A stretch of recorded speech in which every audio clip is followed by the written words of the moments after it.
Buenos días, buenas tardes, para el momento que lo estén viendo. Mi nombre es Federico Morandini y soy jefe de trabajos prácticos de la Cátedra de Derecho Administrativo 2. En esta clase veremos la unidad 10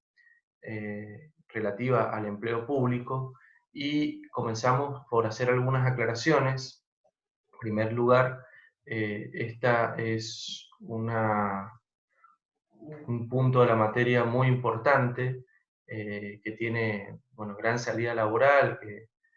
los reclamos son constantes, los pronunciamientos de la Corte Nacional y Provincial en esto también han habido distintas modificaciones de criterios y es bueno también recurrir no solo a la legislación, sino también a la jurisprudencia. Y también hay una gran y prominente y diversa normatividad al respecto, tanto en el ámbito internacional, con las convenciones, eh, digamos, que firma la Organización Internacional del Trabajo, con tratados internacionales de derechos humanos relativos a la materia, como la Convención tanto de Naciones Unidas como Interamericana contra la Corrupción, y una frondosa legislación nacional, provincial, y las contemplaciones que tiene al respecto la Constitución también nacional y provincial. Trataremos en esta clase de ordenar conceptos, de fijar también las prioridades que tiene a la hora de su estudio y facilitar el acceso a ustedes a los contenidos básicos que deben conocer de esta bolilla. En este aspecto, también aclararles que esta unidad vamos a tratar de dar los puntos más importantes y luego también se agregarán algunos comentarios a fallos por parte de profesores adscriptos y también lo que no podamos abordar va a estar en en la bibliografía asociada a la materia. Comenzamos entonces compartiendo pantalla y hemos pensado unas filminas un PowerPoint de esta unidad que va a estar a disposición también subido en la cátedra virtual. Y también la aclaración de que mi mail, fedemorandini@gmail.com, podrán realizar todas las consultas que tengan al respecto. Una última aclaración también es que, ya hemos visto en las unidades anteriores los aspectos generales de los contratos, por lo tanto, solo nos referiremos en lo que sea estrictamente necesario. Y ahora nos abocaremos a uno de los contratos de la administración más importantes, como es el empleo público. El orden de la clase va a seguir lo establecido en el programa, sabiendo de que debemos comenzar por función pública, régimen jurídico de la función pública, naturaleza, teorías, carga pública y función pública, servicios personales obligatorios, la burocracia, los funcionarios y empleados públicos y el estatuto del empleado de la provincia de Mendoza, y el segundo punto, todo lo relativo a la Ley de Ética Pública número 8.993. Bueno, respecto al régimen jurídico de la función pública, aquí debemos introducirnos en lo que es el Estado, en lo que es la organización administrativa, que para realizar sus funciones, como bien sabemos, es una persona jurídica, está reconocida en el Código Civil, y para realizar sus funciones, como decíamos, recurre se han planteado distintas teorías, hoy en día la que predomina es la teoría del órgano, por la cual sus representantes ejercen aquellas funciones, atribuciones que les han sido concedidas por la Constitución y las normas infralegales o legales que han, digamos, delimitado la competencia de cada uno de los agentes de la administración pública. En esto entonces podemos decir que, para hacer una noción general, el empleo público es una relación, un contrato que se establece entre el Estado y el agente o sujeto, una persona física, en virtud del cual este sujeto se compromete a prestar una actividad o función para la que es designado por una de las formas establecidas en la ley, teniendo como contraprestación una remuneración determinada con los derechos y las obligaciones que corresponden a la tarea o función que asume. En este punto debemos también destacar la complejidad que tiene el tema en la actualidad, porque si bien la noción de empleo público, y como vamos a ver, la característica esencial que tiene para aquellos que han ingresado con, según los requisitos establecidos por la ley, vamos a ver que tiene estabilidad, pero para llegar a eso, digamos, distintas normas han realizado distintos también, y valga la redundancia, distintos regímenes según el órgano que sea estatal o una persona pública no estatal o una empresa del Estado. Esto también hay una multiplicidad de normativa y de personerías que tienen una cuasi o una similitud con, con lo que es el Estado, que bueno, han llevado a lo que se ha llamado la precarización laboral del empleo público, en tanto y en cuanto en muchos organismos podemos ver que prácticamente la totalidad de su personal está bajo el formato o bajo el régimen de la Ley de Contratos de Trabajo, y solamente sus funcionarios se rigen por materias del derecho público. Otra cuestión también compleja que por lo menos tuvo mucha discusión el año pasado, el último año de la gestión del gobierno de Macri, fue la pretendida reforma laboral y todo esto que estas nuevas nociones que llegan desde el derecho internacional, como las bolsas de horarios, o sea que no se fije un horario establecido, sino también que pueda variarse según las necesidades, y muchos otros conceptos que intentaron introducirse en la legislación, pero que finalmente no fueron aprobados. Finalmente también lo que es el teletrabajo, muy importante en la actualidad, que nos encontramos en la situación de la pandemia, con mucho trabajo a distancia, y esta modalidad que regía principalmente para trabajos independientes, para emprendedores o autónomos, actualmente muchas administraciones públicas alrededor del mundo han regulado normas específicas para el teletrabajo en la administración pública. Todos estos temas también podremos conversarlos con mayor profundidad en alguna charla más informal. Respecto de la LST, como decíamos, también es importante tener presente este artículo, el artículo 2, inciso A, que prevé su aplicación a los dependientes del Estado cuando, por acto expreso, se los incluyera en la misma o en el régimen de las convenciones colectivas de trabajo, ley 14250. Entonces, cuando tengamos una norma que específicamente mencione que la aplicación de la ley de contrato de trabajo por este artículo sería aplicable. Régimen jurídico básico, el segundo punto que tiene dentro de este primer punto general de la bolilla. Aquí debemos ver que la Constitución Nacional, hemos empezado por lo que es el régimen constitucional, como decíamos, y Constitución Nacional tenemos los artículos 14 bis, que relativo al empleo público nos habla de la estabilidad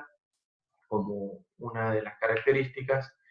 El, el artículo 16 nos habla de estos dos requisitos,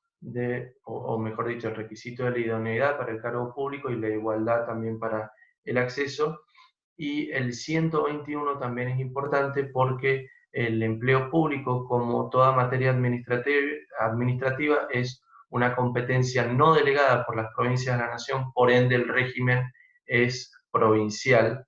en todo lo que atiende a los empleados provinciales, obviamente, y municipal, hoy en día con el reconocimiento de la autonomía de los municipios, en lo que hace a los municipios de los mismos. La constitución provincial, bueno, esto último también hay que aclarar que nuestra constitución provincial, digamos, fija un estatuto, o reconoce un estatuto provincial que tiene su ley y también un decreto ley y un estatuto para empleados municipales, dado que, bueno, nuestra ley, nuestra constitución en aquel entonces no reconocía la autonomía de los municipios, con la reforma del 94 y con, digamos, los adelantos que han habido y con también reconocimientos jurisprudenciales, si bien se rigen por normas provinciales, en la actualidad los municipios también pueden dictar normativa complementaria en sus fueros locales.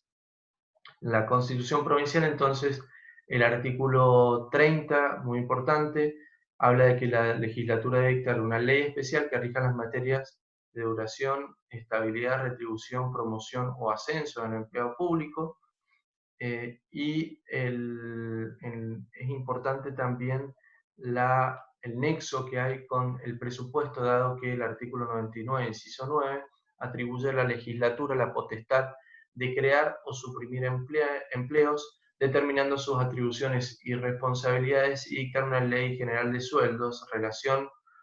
ello con la potestad presupuestaria de la legislatura, como decíamos. Entonces, aquí sí hay un límite para los tres poderes del Estado, los órganos de extrapoder, que para entonces crear o suprimir empleos deben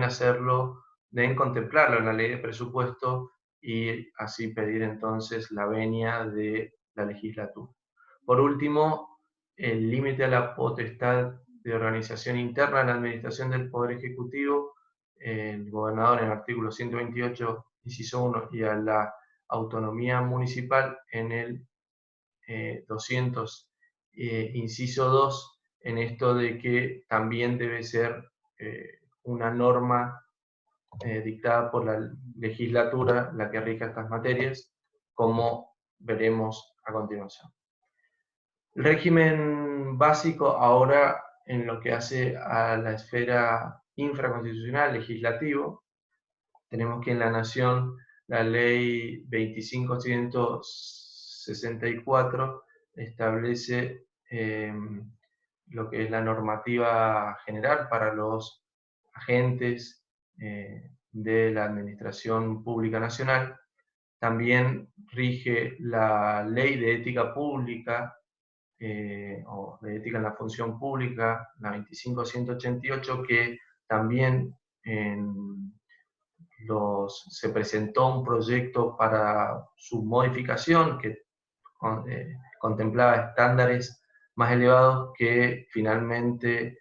no pudo ser aprobado, por ende sigue rigiendo la ley de aquel entonces, y la ley 24.185 de negociación colectiva en el sector público, ley que también rige, como veremos, en el fuero provincial. Respecto de la provincia, entonces hay una complejidad un poco mayor. Tenemos un régimen general que viene dado por el decreto ley que es el 560 del 73, el Estatuto del Empleado Público, luego dos leyes muy importantes, la 5126 respecto del escalafón general y la 5811 respecto de las remuneraciones, y en el fuero municipal tenemos la 5892 relativa al escalafón y estatuto a nivel municipales, y la ley 5832 relativa a remuneraciones. La legislación que es común tanto para el régimen provincial como municipal es la ley 5811 relativa a licencias. Con, digamos, estas leyes podemos sí tener en aspectos generales la regulación tanto a nivel provincial y municipal. Luego de eso tenemos leyes, estatutos especiales contemplados para algunos sectores de la administración pública, como son los docentes, la policía, penitenciaría, desarrollo social, parques, carrera médica, y lo que hace también a las convenciones colectivas, como decíamos, por una ley de presupuesto, la 6656, se adhirió al régimen nacional de la 24185, y bueno, también hay un decreto que estableció lo mismo, pero también, bueno, en esto rigen las mismas pautas en lo que hace a convenciones colectivas. Y finalmente, la ley 8993 de responsabilidad en el ejercicio de la función pública, o comúnmente conocida como Ley de Ética Pública, nos brindan una, digamos, nos complementan este régimen a nivel legislativo en la provincia de Mendoza. El tercer punto, respecto a la naturaleza jurídica, teorías civilistas, teoría política, teoría mixta, teoría del acto unilateral, bilateral y el contrato administrativo. Todas estas las pueden ver en el libro. Hoy en día rige la del contrato administrativo, teniendo como esencial elemento el de la voluntariedad en la incorporación del agente público, que es lo que lo diferencia de las cargas públicas o servicios personales obligatorios, como veremos. Según el ordenamiento nacional, la relación de empleo constituye también un contrato administrativo. Contrato, entonces, porque hay dos partes y ya no se ve tanto como la unilateralidad que tenía en su jerarquía superior el Estado al contratar a una persona, sino como un contrato especial dentro de los que celebra la administración pública. La diferencia entre carga y función pública, aquí, y hacemos una primera aclaración, la expresión de servicios personales obligatorios, compartimos aquella parte de la doctrina que dice que en definitiva es un sinónimo de carga pública, por lo que no, si bien no queda claro en el programa, Gordillo y diferentes autores son de esta idea, que no existen diferencias, y lo que sí debemos contemplar son las diferencias con la función pública. Las cargas públicas, que principalmente están establecidas en el artículo 16 de la Constitución Nacional y que habla como base de las mismas a la igualdad, debemos también caracterizarlas y diferenciarlas por una inexistencia de consentimiento. Habíamos dicho que en la función pública había voluntariedad, una ley, este principio de reserva de ley que tiene que estar establecida por ley, según los artículos 17 y 19, la temporalidad de la prestación no puede ser permanente, la gratuidad del servicio, bueno, en principio son gratuitas por ser esto una carga impuesta por la Constitución, por un principio podríamos decir de solidaridad, pero hay algunas que se han reconocido ciertas retribuciones. Hablamos aquí de las dos más conocidas, quizás las que tienen que ver con las cargas electorales, que en la actualidad se brinda un reconocimiento a aquellos que ejerzan como autoridad electoral, y también lo que era en aquel entonces el servicio militar obligatorio, que también en la actualidad no es obligatorio y se reconoce un sueldo. También, bueno, aquí la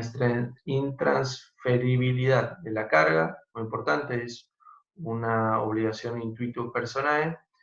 cierta y determinada, tiene que estar especificada en la norma y de naturaleza sencilla, que en principio la pueda realizar cualquier persona. Obviamente, si en virtud de algunas cualidades personales no la puede realizar,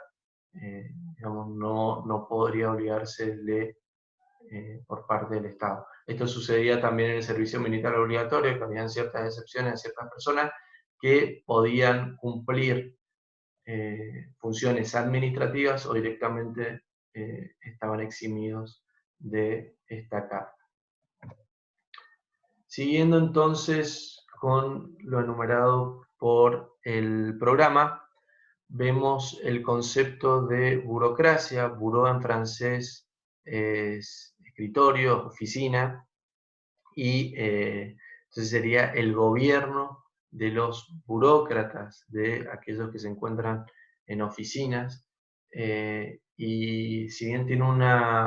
actualmente digamos, un mensaje, una concepción más peyorativa, no o sea, el origen etimológico de la palabra no busca esto, no tiene esa finalidad, sino más bien una descripción genérica de las funciones que se realizan. La diferencia entre funcionarios y empleados públicos que que realizan algunas normas y que se realizaba con anterioridad en la actualidad, hay una similitud. Hablamos en virtud de la función que cumplen, y ambas jerarquías de la administración se los entiende como agentes o servidores públicos. Debemos diferenciar unos y otros en la jerarquía. Los funcionarios sí tienen importancia en cuanto, ya lo veremos en los puntos siguientes, tienen normas especiales,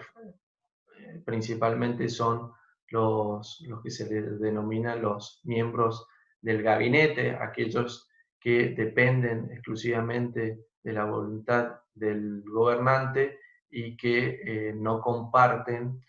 no se le aplica el estatuto del empleado público, y por ende no tienen las cualidades, principalmente la característica o el derecho a la estabilidad que sí tienen los empleados públicos. Bien, siguiendo con el programa, vamos ahora a la Ley de Ética Pública de la provincia de Mendoza. Aquí es importante decir que la misma fue una ley muy buscada durante mucho tiempo, que reclamada por las organizaciones de la sociedad civil. En la actualidad tiene una característica que rige para, como vamos a ver aquí, tanto en el ámbito local, provincial, como en el municipal, y también se complementa mucho en lo que hace a la transparencia con la Ley de Acceso a la Información Pública, la 9070 en la provincia de Mendoza. Aquí se habla también de responsabilidad en el ejercicio de la función pública y, por ende, vamos a correr aquí para que se vea mejor, por ende, no debiéramos verlo como ética propiamente, como valor, sino la responsabilidad que implica ese ejercicio por digamos, ejercer un cargo público. El ámbito de aplicación, entonces, dice que toda actividad temporal o permanente remunerada u honoraria realizada por una persona en nombre de la provincia de Mendoza o al servicio de esta, o de sus entidades u organismos en cualquiera de sus poderes, municipios u órganos de control en todos los niveles y jerarquías, organismos centralizados, descentralizados, entes autárquicos, organismos de la seguridad social, empresas y sociedades del Estado, sociedades anónimas con participación estatal mayoritaria, sociedades de economía mixta y todas aquellas organizaciones donde el Estado tenga participación en el capital o su dirección. Esto entonces serían los sujetos a los cuales se le aplica la ley y, como mencionábamos, rige para ambos fueros, provincial y municipal, y para todas las formas que asuman la administración, sea como organismo centralizado, descentralizado, de extrapoder, incluso empresas del Estado. Respecto de los deberes, en materia general se habla de un debido comportamiento ético. Aquí tiene mucha importancia la Carta de Derechos la Carta Iberoamericana de Derechos y Deberes del Ciudadano en relación con la administración, en donde se reconoce el derecho a la buena administración. Aquí se habla pues de que la buena administración es una obligación inherente a los poderes públicos, en cuya virtud el quehacer público debe promover los derechos fundamentales de las personas, fomentando la dignidad humana en forma que las actuaciones administrativas armonicen los criterios de objetividad, imparcialidad, justicia y equidad y sean prestados en un plazo razonable. Todo esto, como podemos ver, es una norma de soft law, no es una convención de derechos humanos, pero que ha sido tomada así por nuestra legislación provincial en el artículo primero de la Ley de Procedimiento Administrativo, la 9003, reconociendo el derecho a la buena administración y todos estos derechos derivados de la dignidad humana que hablan de las notas de cómo debe ser el servicio prestado por la administración pública. Como decíamos, objetividad, imparcialidad, justicia y equidad, plazo razonable, todos estos serán entonces criterios interpretativos a la hora de interpretar, a la redundancia, un caso determinado que no esté contemplado por una ley o un presupuesto fáctico o legal específico. Bien, tres instrumentos importantes los deberes simplemente en el artículo 4 se encuentran enumerados, son de distinta índole. Vamos a ver la gran mayoría de ellos en el punto siguiente, en el próximo bloque que brindaremos de esta unidad, y están muy relacionados con los deberes, obligaciones que se encuentran todavía establecidos en el régimen del empleado público, pero nos remitimos simplemente a lo establecido por la ley. Lo que sí es importante también son tres instrumentos que incorpora esta normativa. El primero de ellos, las incompatibilidades y conflictos de intereses, en los artículos entre los 7 y 11. Esto tiene que ver con el ejercicio de un cargo público, genera entonces estas incompatibilidades y conflictos de intereses que están muy bien establecidos en la ley, que también han elevado el estándar que se encontraba en el régimen del empleado público, y también incluso a nivel nacional son menores las obligaciones en este aspecto. Las declaraciones juradas patrimoniales, aquí hay declaraciones de dos tipos: declaraciones de cargos y declaraciones de bienes. También hoy en día, si vemos los artículos 12 al 22, si bien tienen una parte que es pública, que se encuentra en la página oficial de la Oficina de Ética Pública, y otra parte que es confidencial y que solamente que también la conserva esta oficina, pero no está publicada y que eventualmente puede servir ante algún conflicto judicial como declaración jurada. Finalmente, el régimen de obsequios también es importante, fija algunas pautas de cómo debe hacerse y se establece también un registro de obsequios a funcionarios o a empleados de la administración pública.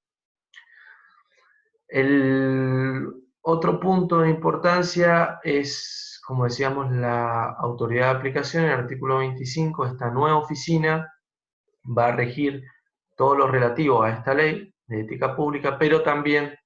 va a ser autoridad de aplicación de la ley de acceso a la información pública.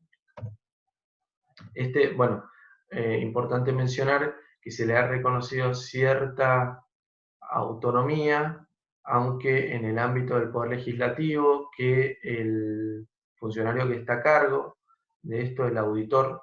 es elegido por bolillas,